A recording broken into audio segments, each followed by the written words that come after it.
Good morning, everyone, and welcome to the Community Engagement and Climate Action Research Workshop Series. We're glad to have you all here today, and this is the sixth workshop in this series.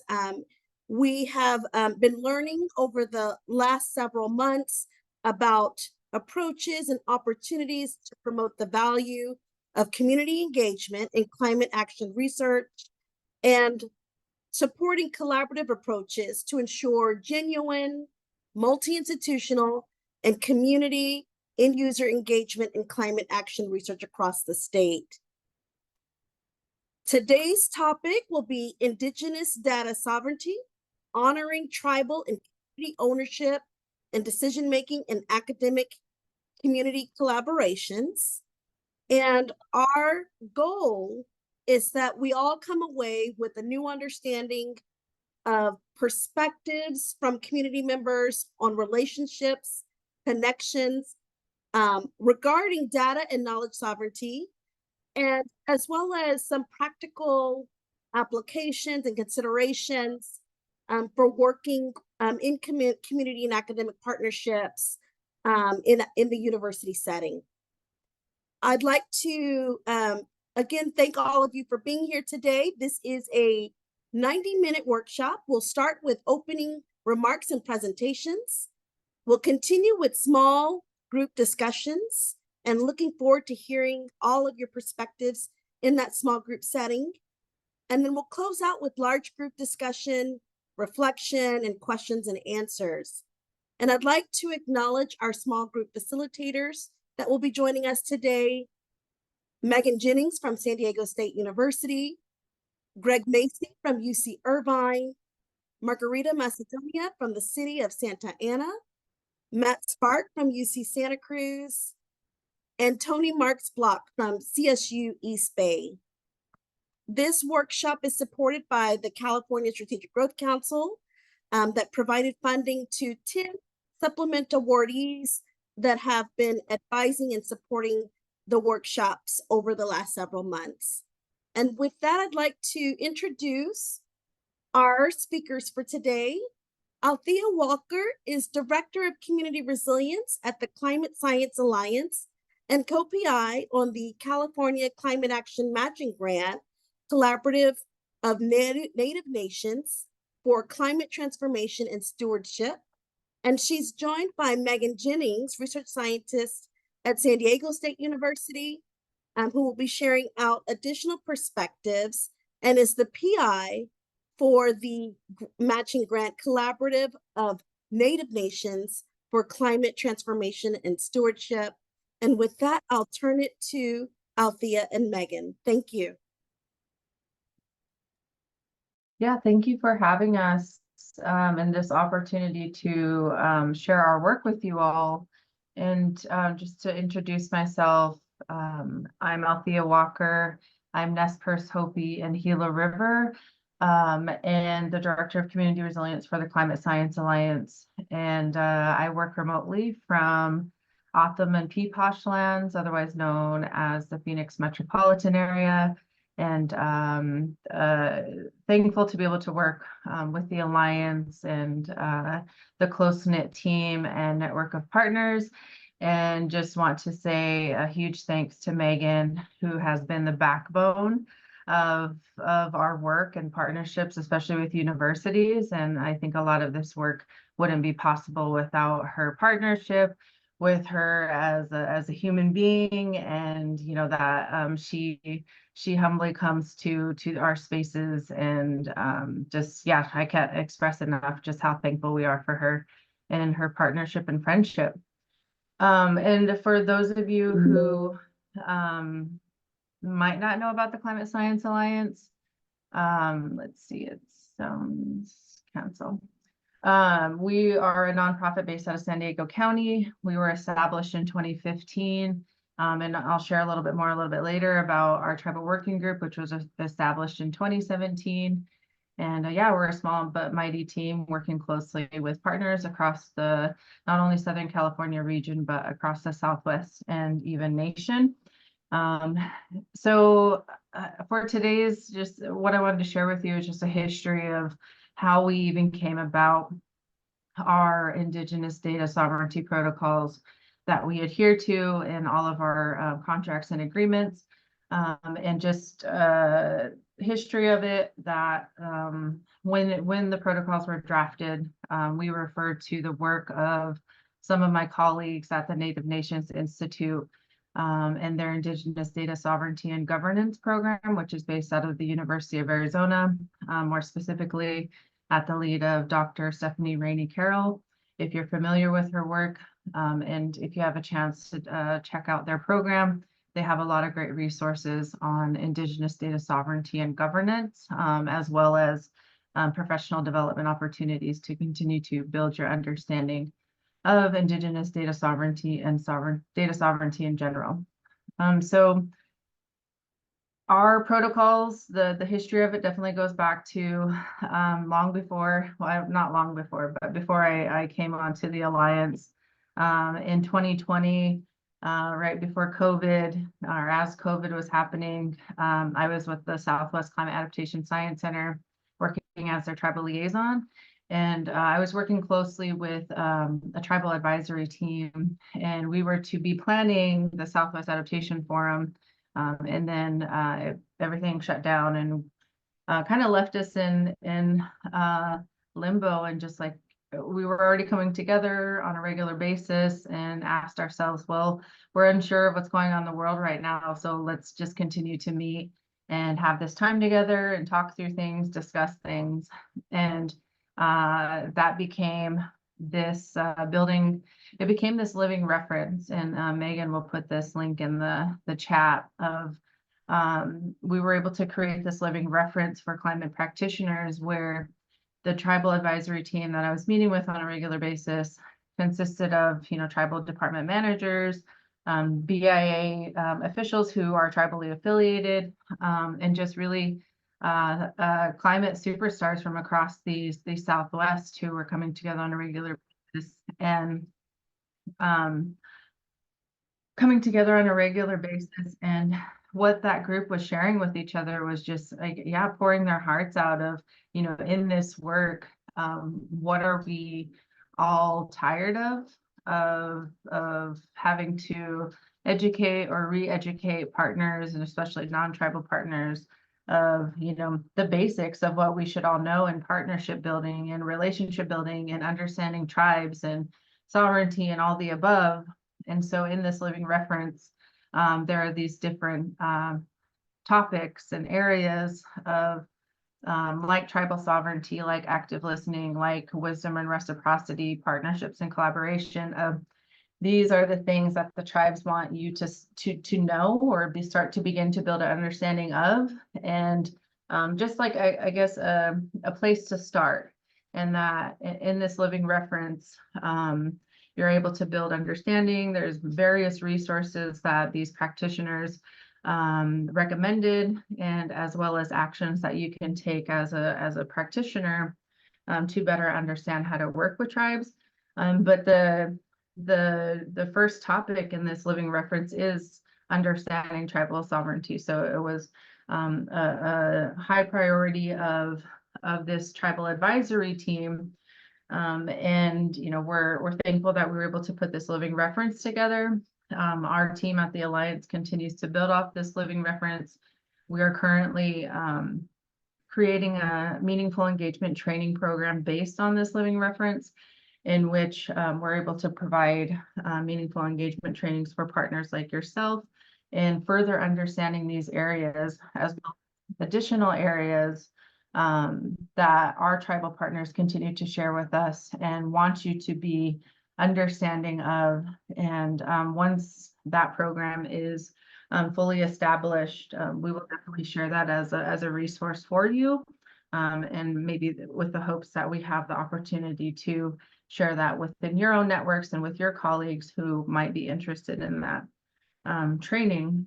And so fast forward to my time with the Alliance and coming on board in 2021, bringing this knowledge that was shared with me, these priorities and concerns that were shared with me from this tribal advisory team to the Alliance, and more specifically to our tribal working group, where, obviously tribal sovereignty is a high priority for the tribal working group as well.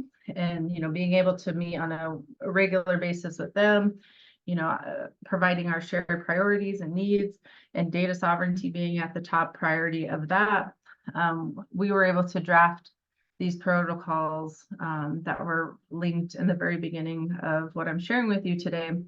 But we were able to draft these protocols to guide our collaborative projects, in which we have quite a few, and a lot of those do involve Megan's partnership. And so within the all these various collaborative projects that we have, as I mentioned earlier, in all our contracts and agreements, these protocols are there and present, and we adhere to them.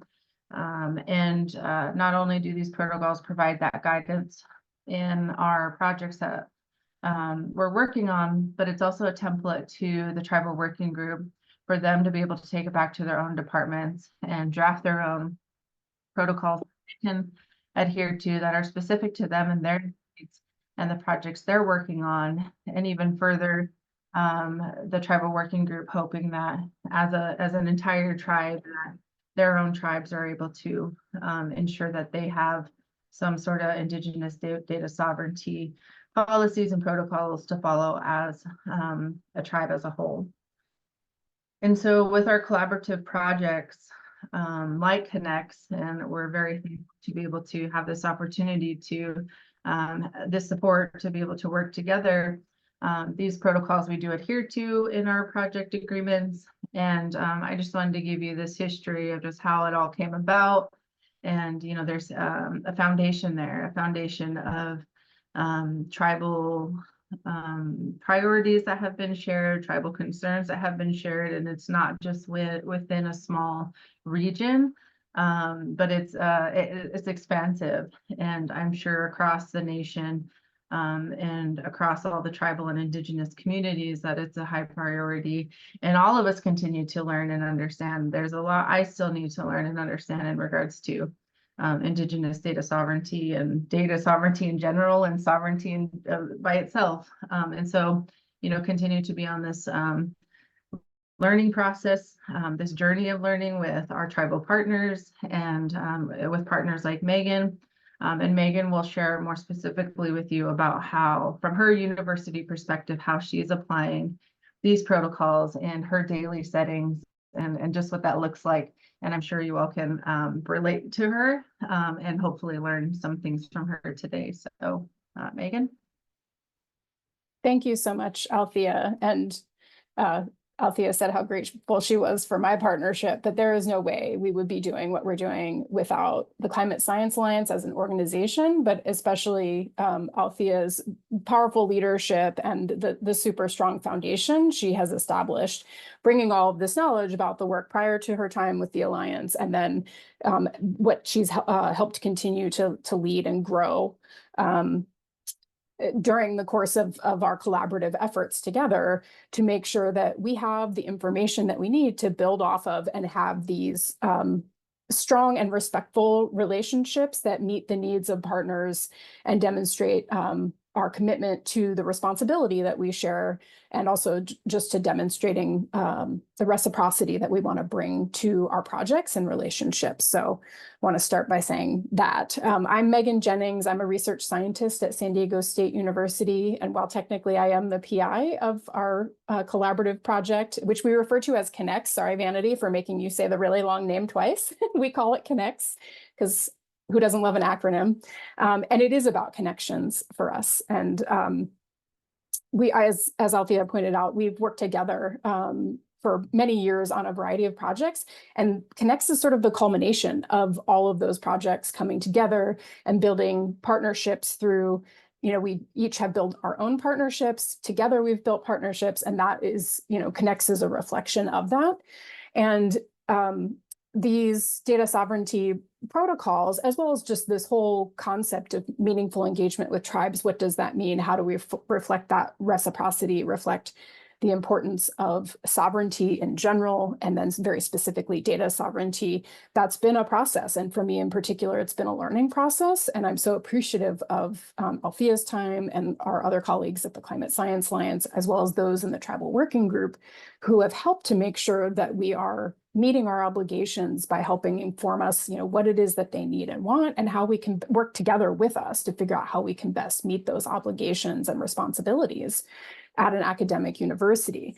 So I just wanted to share a few of the things that, we are now doing, and it's taken a while to sort of build this in terms of what is the way that we want to make sure that we integrate data sovereignty in our work, as well as just that respect and reciprocity in our relationships. So I would say first and foremost that working with a community partner like the Climate Science Alliance has been really critical. The data sovereignty protocols that Althea referenced weren't just developed overnight, and it wasn't just, one person went back and wrote them. It was a process, ongoing meetings, and the Climate Science Alliance holds that space with the Tribal Working Group to go back and forth and create that then, and we were part of it in terms of listening and contributing ideas where appropriate, but then we are the beneficiaries of that because we have that foundation to work from.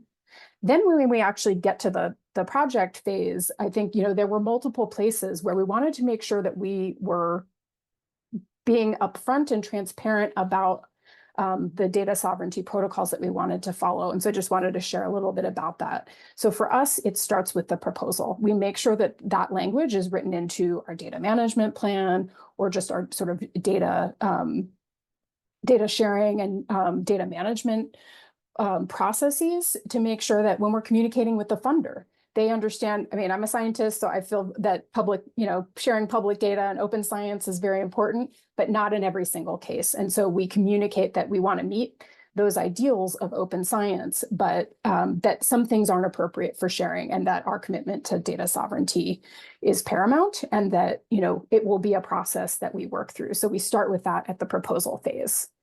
Then, when it comes to the award, we make sure that that's been clear with the funding organization. So in this example with UCOP, and had no problem. So appreciate that, being an easy process. But then when it comes time to do our subawards, we write that language into our subawards so our partners can understand we are committing to this, and we're writing it right into our agreement. And this was not just with tribal governments. We made sure to do this with all of our tribal serving organizations. Many of the partners that we work with are from tribes that are not federally recognized, but it doesn't mean that data sovereignty isn't important to them. So we wanted to make sure that that is clear to everyone and that commitment is there.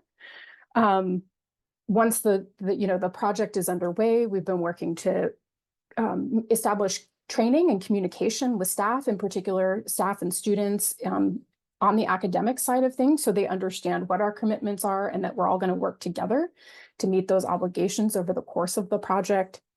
And then finally, when the rubber meets the road, a lot of it is, as Althea was saying, part of these protocols are to provide our individual tribal partners with the information that they need to be able to form their own agreements. And so when it comes down to having an individual collaboration, if we are going to work directly with a tribe or a tribal serving organization to collect data or report on some data together, then we're forming individual agreements again, and they all they're using this similar language, but it's directed by the tribes. They are picking the exact language that they want. And that all starts with us, approaching our contact at a tribe, telling them what we want to do together, or maybe they've approached us and asked us what they'd like to do with us.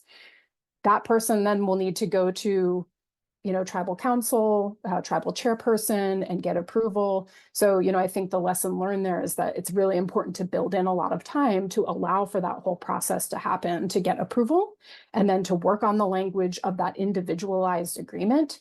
And then, once the agreement is in place, it's not like you wait till the end and you're gonna, publish a paper and you do the review that you've agreed to. Typically, we work together throughout so that we're not at the end having a discussion about what's okay to publish and what's not. We're giving regular updates and we're checking in, are you okay if we would like, we maybe want to share this in a presentation. Should we obscure locations? What level of information are you okay sharing with other tribal organizations in a public setting? And so we're checking in all along, which makes it easier to have the conversations because we're building on what we've heard throughout to say, we understood, that you didn't want to share here or there, or these pieces were particularly sensitive. And so we've removed those.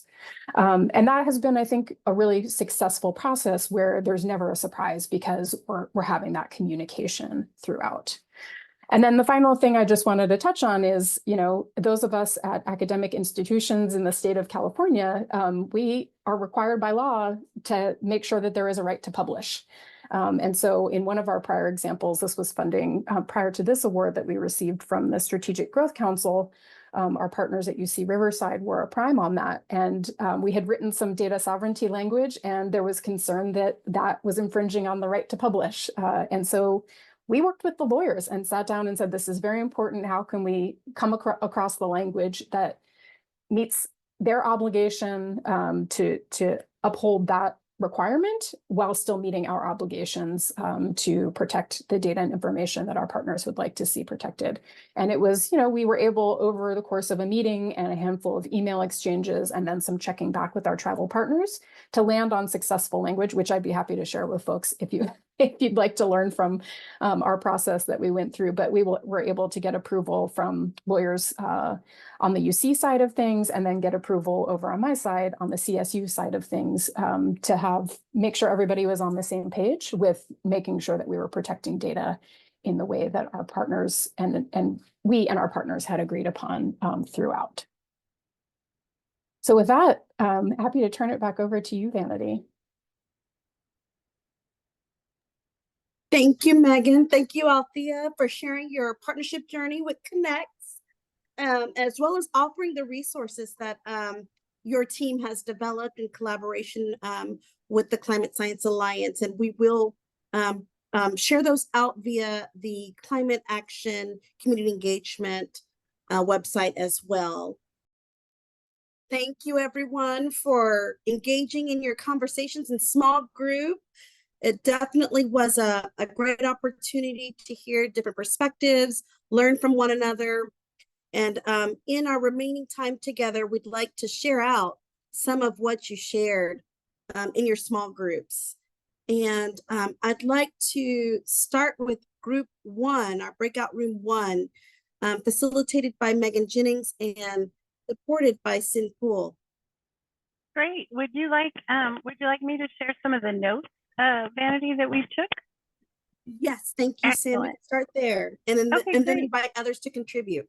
Great. So one of the pieces of conversation that came up in group 1 was building in time for conversation and relationship building between tribal nations and universities, that there needs to be space to hear from lots of different members of the nation, space to come to consensus and make decisions, space for discussion, space to ask questions, that taking the time and investing in building these relationships is a very important sort of lesson that has been learned, and it's a best practice when you are doing this work that happens over multiple cultures. There was also a really important point that came up, that tribal nations themselves have control of the information that becomes available. There's a lot of nuance that needs to be voiced and considered, and that needs to be led by direction from tribal nations. Let's see, learning cultural norms and practices and showing respect of that, and showing respect for the guidelines.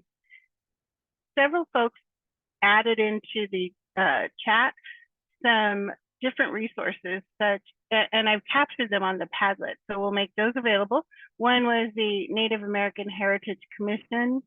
Another was climatesciencealliance.org.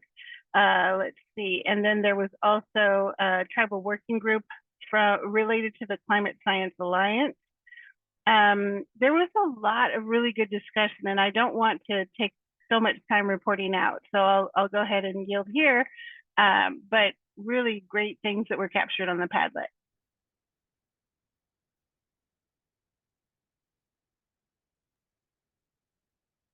Thank you, Sin. And are there others from your group, Greg and other attendees that may want to share additional thoughts?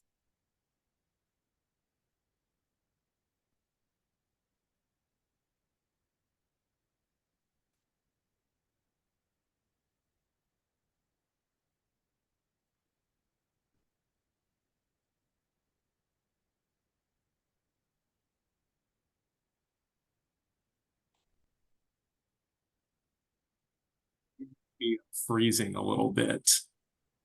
Either that or you are capable of holding the same facial expression for a long period of time.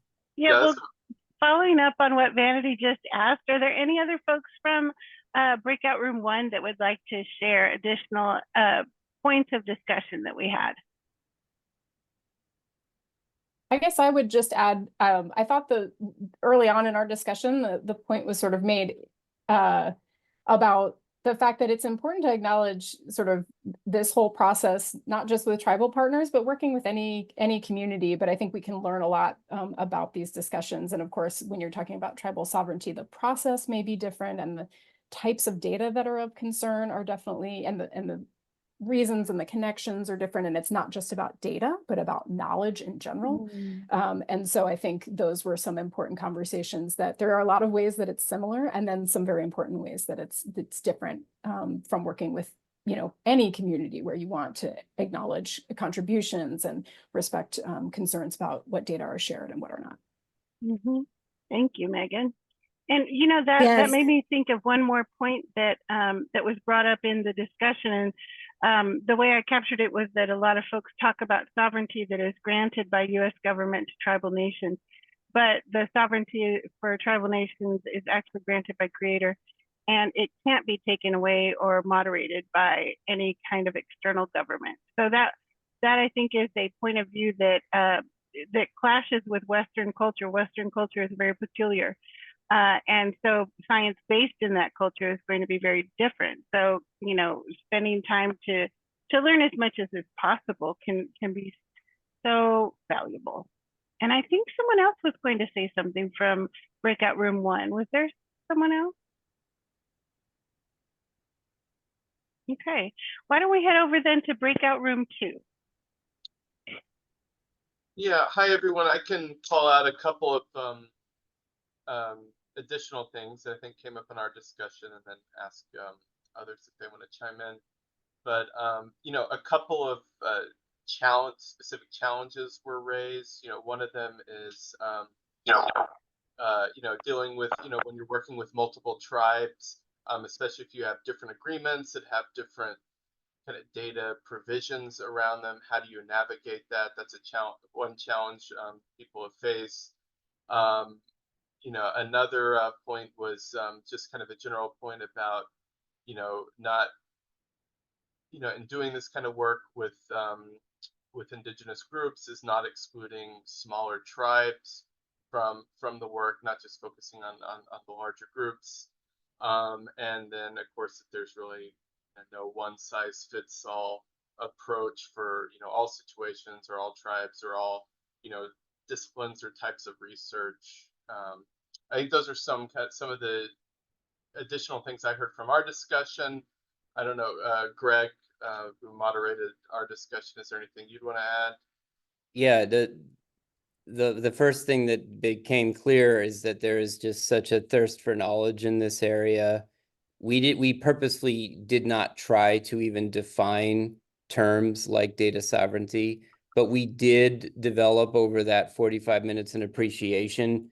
Just like when you look into, I had this experience when I taught the law of property and looking at things like NAGPRA and repatriation of cultural property, that, you know, sovereignty means, as was just said in group 1, something completely different from just national sovereignty, right? When we talked about how data are stories, data are sacred, and that we really have to have a clear understanding of what sovereignty means in this context before we begin to go down the very complex road that we talked about in our group, because it's not just protocols, it's not just getting the agreement right, it's not just having that agreement be a living document for your one collaboration, it's linking that to data management and data quality, to training, to communication, to report back, etc.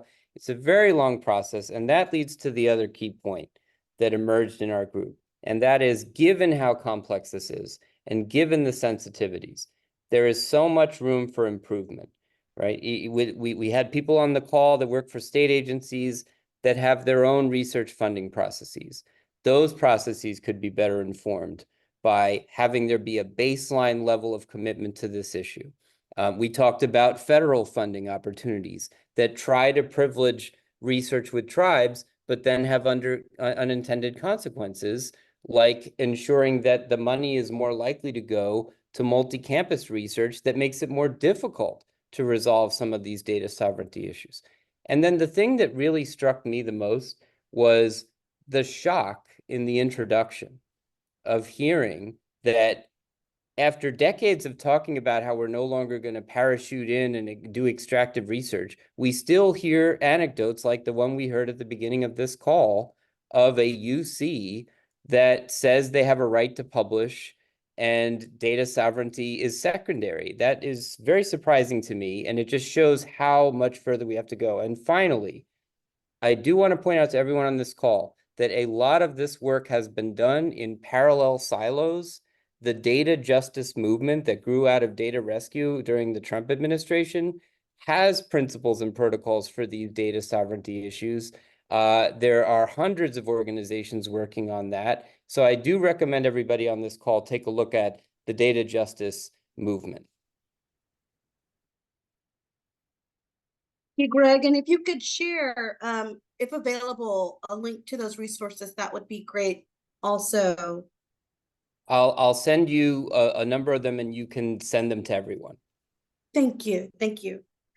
We invite breakout room 3 to share out some of your discussion points.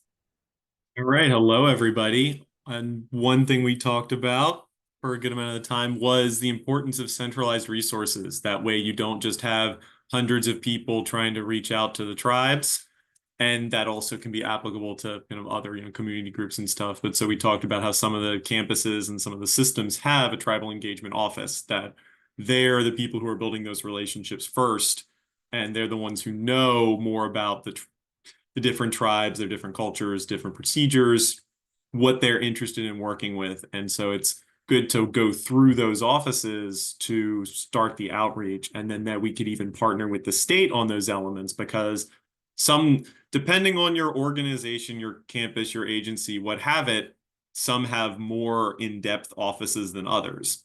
And also some are more regionally focused. Like UC Berkeley is probably not going to have a tribal engagement office that's working with folks in Imperial Valley.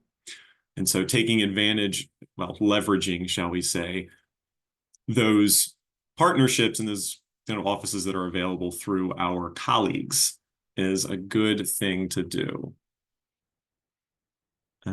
We also have some nice links in our Padlet that will be shared. And yeah, I will end it there. And anyone else from the group, if you want to add some bits, feel free. This is Margarita. Some of the other highlights included the importance of respect in every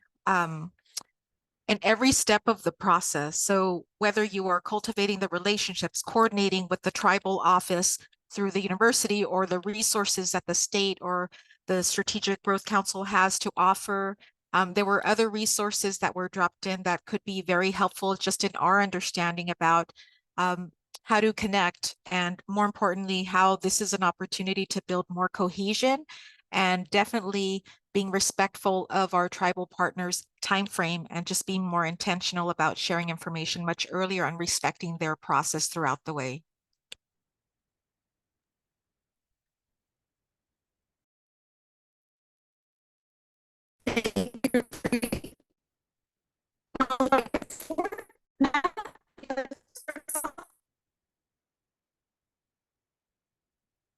Thanks, Vanity. I think you were asking me to talk. Is that right? Yeah. Okay. So I'm Matt Spark, representing Group 4, and thanks to Shoshana and her excellent note-taking, much of what we talked about is in the Padlet for you to look at already, and much of it echoes what we've already heard. I think as a group, we're quite small, and we felt somewhat, put it in my own words, somewhat humbled by the terrific presentation by Althea and Megan, and didn't have quite such granular detail to share of lots of resources and so forth. So we really valued having those presentations at the beginning, and big thanks to both of you, Althea and Megan, for that.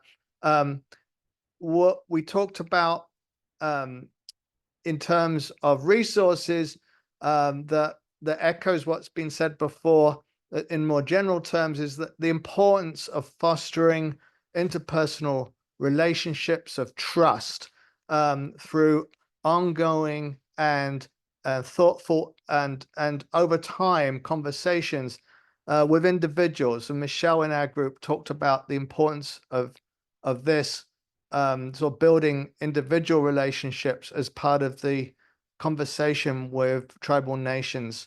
And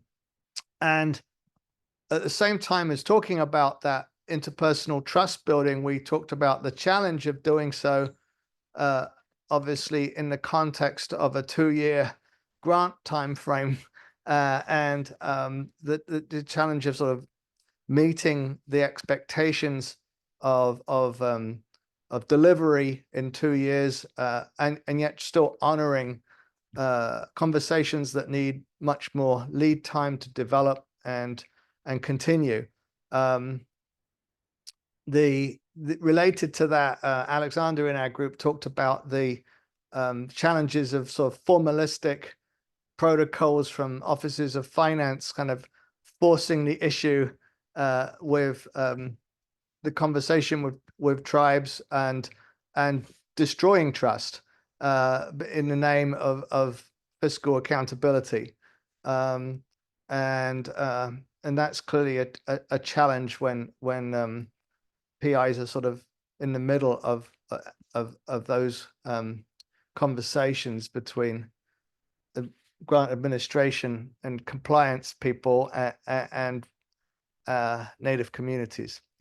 So those are some of the main things we touched on. I guess one last thing I added myself and it goes to the point that I don't know, is Nick, whether you were making this point, but that you said it in relationship to like in dealing with larger tribes, smaller tribes can get sidelined, sort of thing. The related to that at a more sort of knowledge sovereignty level, I noted the challenge of when Native traditions and understandings of land and information are converted into formalized data. Sometimes something's lost in translation that undermines intertribal relations. So a boundary line understood in more flexible ways between two native territories can get formalized into kind of a property claim that then undermines intertribal relationships if it's formalized in a sort of judicial Western way as a property claim. So I think acknowledging that tribes don't always have agreement and understanding that they have sovereignty vis-a-vis each other as well as with Western American interests is important. Thank you, Matt. I'm helping out here. Vanity's having some power issues. So we have about 3 minutes left, and I want to make sure we don't miss out from our colleagues in room 5 and 6. So why don't we go ahead and go with room 5 and a high-level report out of what you all discussed. Sure, thanks. I can represent quickly. It was really great to have Paisley from the Native American Lands Conservancy, which is a part of the Connects network, I believe, speak about the experiences working with agencies, unfortunately, often just rubber stamping agreements or coming in and trying to seek approval from tribes, but not really having a deep engagement or even co-management with data or research. And so those are ongoing problems, as we've discussed, that compromise data sovereignty and sovereignty.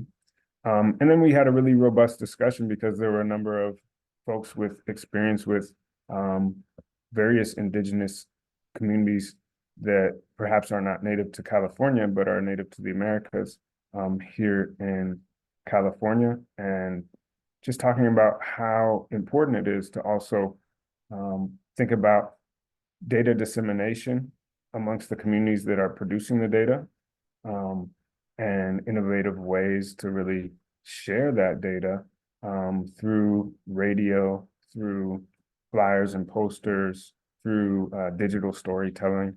All that was really fantastic conversation, and I really appreciate the contributions of everyone in the group. Thank you so much, Tony. We may go a little after 12 o'clock, so before we go a little late, I just wanted to note for folks that we have someone working with us who will summarize the different themes that emerged in the conversation in the breakout rooms, and we'll make sure to get that back to you. Want to check in with breakout room number 6 and the things that you all discussed.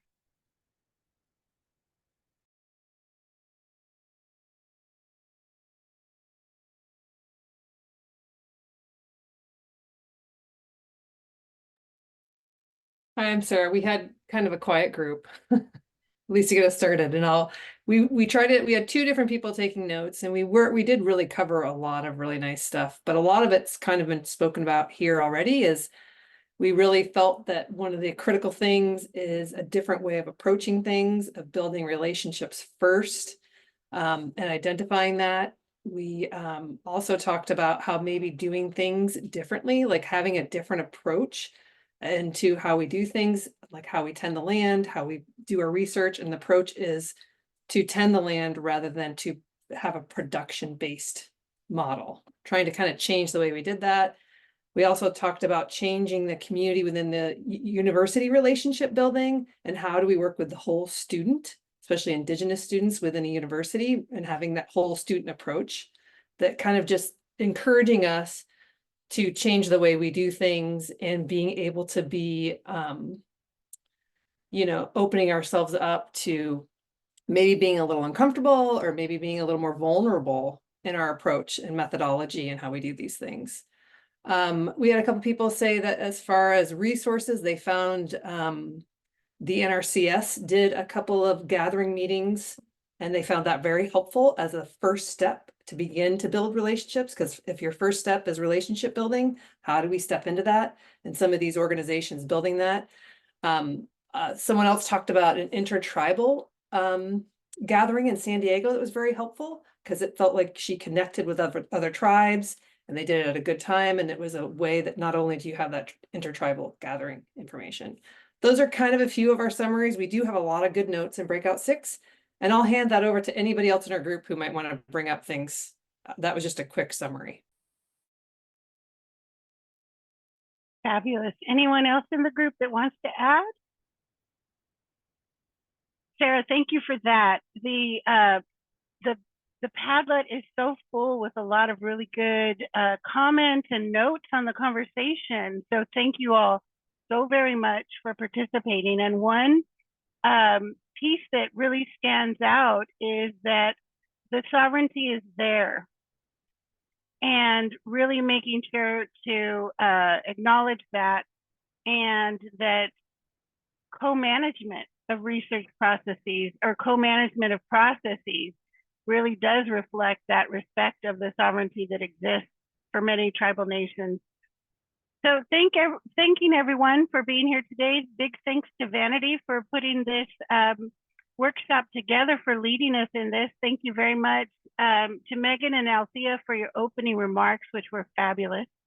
And we will, as I mentioned before, we'll be pulling together an analysis of the content from the Padlet and making sure to share that out. It will probably take us about a month to do that. But just wanted to give you the heads up, and thank you everyone for being here today. We'll look forward to seeing you again in August.